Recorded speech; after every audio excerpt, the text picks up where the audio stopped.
At ayon sa kanila, Igan, kusang loob daw ang kanilang pagpunta rito.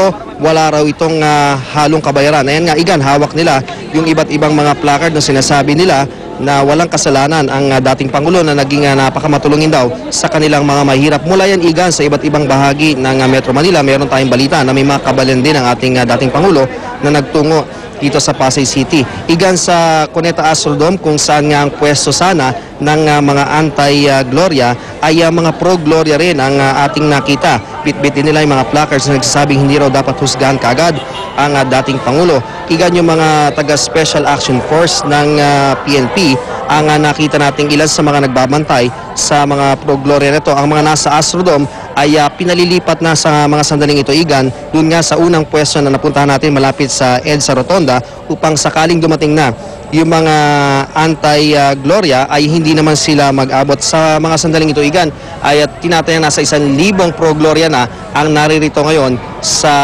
paligid ng Pasay City Hall, Igan.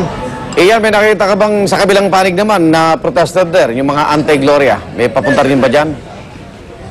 Igan, yun ang ating balita, no? May pupunta talaga, no? At ang nakatakda, ang kanilang rallying point nga ay doon sa Cuneta Astrodome. Pero sa mga sandaling ito, Igan, yung lugar ng Cuneta Astrodome ay mga pro-Gloria pa rin yung nandoon. At mabanggit ko na lang din, Igan, no? Itong kahabaan ng FB Harrison sa pagitan to, no?